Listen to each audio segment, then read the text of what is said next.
All right, it's Skins, episode 4, presented by Golf City Bets. We had Bryson take it at the Rocket Mortgage Classic last week, and we had a decent DraftKings lineup.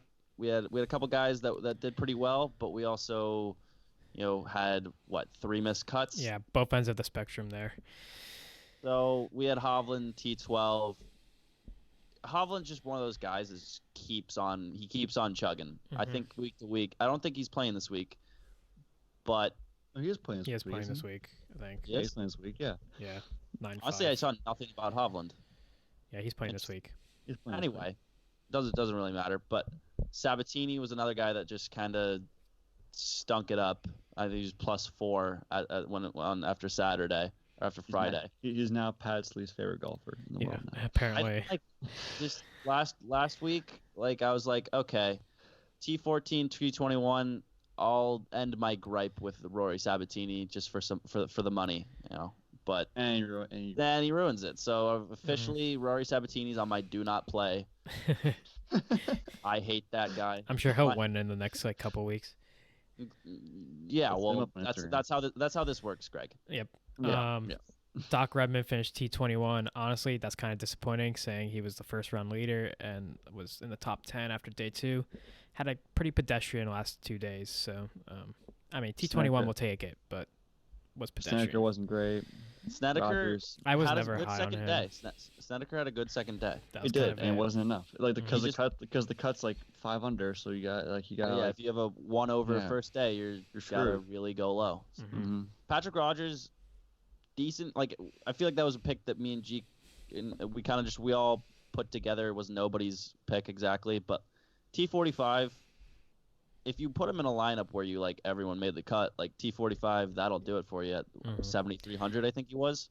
So that's not bad value for what he did. And Will Gordon, I feel like that's just not a train we should have got on. I was so not on that, but was not on that train. But yeah, so happens. And obviously we couldn't pick Bryson. His salary was so much higher than everybody else's. It was just impossible to put him in a lineup. I actually had him in a lineup of my own that did pretty well. That made money. It was him and Wolf. Yeah. In the lineup. Anyway, let's expose. They exposed the bookie was also Joseph Bramlett. Kind of random. I'm gonna chalk that up to Jeek loving Corn Ferry guys.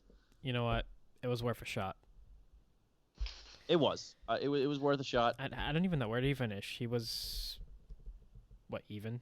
I don't 2 know. under. 2 under. He was close. 2 under. He went. He gotta be 7 under too. So it's just another one of those things where these cut lines are ridiculous. I'm hoping every tournament ridiculous. Yeah, crazy. Our long shots are good though. Our long shots are always our good picks. I love long shots. Nothing to lose. Our long shots are definitely Chris Kirk. Was it Chris Kirk that was Chris Kirk was leading after the second day. And Wesley Bryan was one shot Wesley Bryan was leading on Saturday at one point at the end of his round. Granted, the leaders hadn't teed off yet. Yeah. But he was leading. I saw that. Unfortunately, I was like, oh my God, Wesley Bryan, let's go. Unfortunately, Chris Kirk just kind of he was never really in the mix, but he had a really good day one day. I think maybe moving day Saturday. Unfortunately, Chris Kirk did the same exact thing that Doc Redman did, and he played really well the first 2 days, and then not that great the next 2. So, but T21 finish for that big of a long shot. Maybe if you start taking these long shots, to our long shots to win, but come top 20, 30, 10, 5, it's gonna pay off. Big too. So let's move into our lineup this week. Hopefully we can get this going a little bit better. Yeah, we'll kick it to Trev. I think we get off a good start with Patrick Cantlay's high salary, obviously 10,600. But he won the tournament last year. He's 5th in strokes gained approach, which is always an important stat, especially here. And he's just really good. He's consistent really good. Top player that's gonna give you probably he'll probably finish top 20 at very minimum this week. He's just consistent. He's very, very good. Patrick Cantlay, that's a good foundation for the lineup. Confirmed good. But it's literally written down.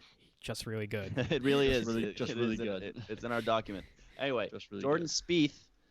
This one I might get some flack for if he does. This one's on you. Pat's guy, yeah. You know, this is really a make or break part of the lineup, and here's my rationale for it. He's made 6 straight cuts, all including all the tournaments he's played in since the break. He's actually been really good off the tee and approaching the green, which is something that you might worry about with Spieth. Mm-hmm. And that's since the tour's return. Like he's hit greens, he's drove it pretty well. Definitely fixed that part of his game. Yeah, and that's good. It's just there's this weird thing where at the Travelers and the RBC, he lost .418 and .345 strokes putting, which is completely uncharacteristic of him to be doing that. And it's not a big ask. It's not a big what if. It's like, oh, if Spieth gets the putter going. It's like, no, it's Jordan Spieth. He's one of the best putters in the world. I was talking about this on the Pin Hype pod, and it's just not a big ask for him to start putting well. Mm-hmm. And another thing, just a small characteristic stat that we're big on is proximity from 150 to 175 yards this week with like the distances of the par fours, and he's 12th in that. So, right, we're going Spieth Griller 2020 this week. Yep. Yes. And then next pick, Adam Hadwin at 8,200, and this is a guy who has all the stats for this golf course this week, pretty much. And he's also coming off of some good form. T4 last week. He's 29th in strokes gained approach, which he was 17th in that last week. 23rd in strokes gained putting. He's a pretty good putter this year, and 13th in strokes gained total. Other stats that we looked at this week were sand saves. He's second in that. He's 8th in the par 4 gain from 450 to 500, which I think there's about 7 of those on the golf course this week. So, I mean, go to the Pin High podcast. There's more stats. Adam Hadwin's a guy who has all the stats this week, and we fully expect him to finish in the top 20. Right. And then we also got Kevin Streelman at 7,800. He's coming off a solo second at the Travelers, who, you know, you definitely know that. And he came in 4th at the Memorial last year. But other than that, he's 40th in strokes gained off the tee. He's 33rd in driving accuracy, which is gonna be a big stat this week because you know those long par fours, you gotta put yourself in good position.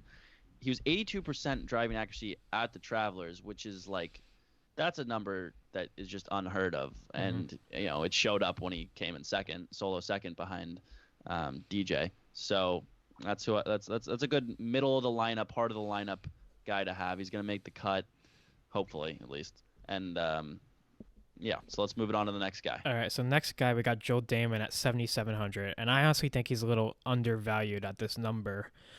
He's one of the best ball strikers on tour, especially this year. 13th in strokes gained approach, 13th in strokes gained tee to green. And looking at that stat again, he's 39th in par 4s gained, 450 to 500, and 10th in par 4 scoring. So he's a good scorer. He scores well. And also, since the break, T20 at the Travelers and also a T10 at the Charles Schwab. So he's actually been playing pretty well too. And I just think at that 7-7 number, he's way undervalued. So I like that pick. So our last pick at Brendan Steele at 7,100. And for 7,100, like you're looking for a guy just like has like the right stats, can get you some value. And he's Brendan Steele, 7,100. He's 47th in strokes gained approach. Obviously, very important stat. T6 the Travelers a couple weeks ago. 31st in par 4s. They're 450 yards to 500 yards in length. Like with those stats, like a guy with that salary, I think you can't really go wrong. Like not many people are gonna know about those stats and use that to their advantage. So I mean, he'll be very like not many people have him, and he could easily make the cut. He could easily finish like top 20, probably top 30. But I think for that salary and those stats, it's great value. He's in good form right now, and I like that he gives you the ability to have some of the top of the line guys like we have. Like we have multiple guys in the 8,000s. And especially at that salary, you just want him to make the cut pretty much. And if he makes the cut, that's a good week at that salary. Yeah, and pretty much we're really just trying to go 6 for 6 with cuts. That's where you start with trying to make money. Yeah. So I mean, unless you go Bryson DeChambeau and Matt Wolff and like almost the rest of your guys miss the cut and still make money. But yeah, well, like someone. So yeah, I don't know who that would have been. Yeah. But yeah, so that's the lineup. Let's move on to the betting portion of the show.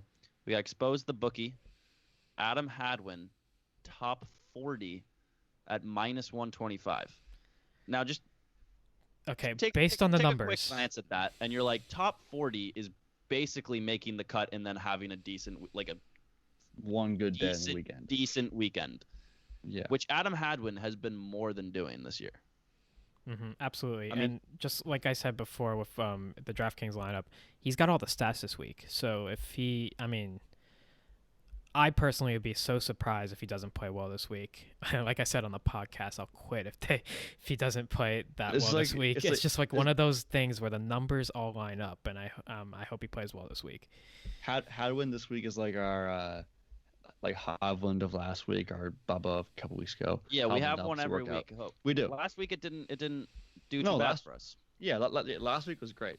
It We were a worked bit out high on for all the Hovland, bets. like a lot of people were, but he came T12. So And Yeah, I the feel like the not reason people we're know going about- with the top about 40 instead of Hadwin. the make miss cut is because make miss cut is actually at -225. So you're looking at a top 40. If Hadwin's going to make the cut, he'll probably finish in the top 40, and -125 is a great number for that. I'll give you a little bonus one. I love Mark Leishman -125 top 40 too. Just saying. Okay, we'll see. We'll clip that if he does, just that little like 5 second clip. Yeah. Anyway, let's move on to the long shot of the week. It's anyone that's 50-1 or above. So I'm going right on that line, going right back to Spieth at 50-1. I don't think I need to tell you guys the stats again. I'm putting a lot of faith into Spieth this week. I mean, like I said, all on you. I'm going with Ben On at 70-1, and Trev also likes Ben On this week. Love Ben On. He's played at this course 4 times, and he's played at this course 4 times with great success. T11, a T17, a T25, and in 2018 he was a runner-up finish in a playoff, I believe. He has 5 top 10s this season, like very low-key, even though they haven't really come since the break. But he's very good around the greens. 70-1, that's a good number for a guy who's played really well at this golf course. So, course horse. I'll go with Cameron Champ at 75-1. Cameron Champ, I picked him as my long shot a couple weeks ago. Did not play that week, so I'll go with him again and see what happens. He played well last week. I think he finished like top, like T12 or something like that. T12, and then obviously a great ball striker, hits the ball a mile. He's good, decent iron player. So, I mean, he hits the driver well, hits the wedge as well. I mean, he can. At a course like this where you need to, Yeah. you're gonna need to Ball strike. be good with your long irons and ball strike, like we always say. And if he's hitting the ball that far, like he'll have shorter irons in, like it could make a big difference. Maybe there'll be a little extra in there this week now that Bryson's finally passed him in driving distance. Yeah. So, Yeah. Maybe he'll have a little extra juice. Little extra motivation is perfect. And then our first round leader from last week, Scotty Scheffler, had one of the weirder but the most golf thing to happen is he went 7 over 79 on Thursday, and on Friday he goes 65 at 7 under, which if you flop those days, he's the first round leader. Yep. So we knew he could score, and we knew he could score low. He just did it in the wrong round last week. So he did it on the wrong round. Hopefully we'll have better success this week, and we're gonna stick with Patrick Cantlay at 2,800. And like we said earlier, he won the Memorial last year. He's really good. Just really good. Just really good. No, not really good. Confirmed. Really good. Confirmed good. By us. Confirmed He actually good by us. he actually leads the tour in first round scoring average. So like this is not much of a hot take that he's gonna play well in the first round. But at plus 2,800, first round, if you get first round leaders right, I mean that's a lot of money to cash in. So That is a lot of money. we're gonna go with Patrick Cantlay this week. We're not messing around. So yeah. So we'll definitely see you next week at the same exact place at Muirfield Village. Just a little shout out to the Pin High giveaway. It's a DraftKings contest, so it's on brand, and we're giving away a Boom Sauce T-shirt from the merch store. All you got to do is follow at the Pin High Pod on Instagram and also at Golf Steve Betts, and you enter the contest through the link tree in the Pin High bio. Exactly. So we'll see you next week. Same place. We'll have a lot more to base it off of at Muirfield Village.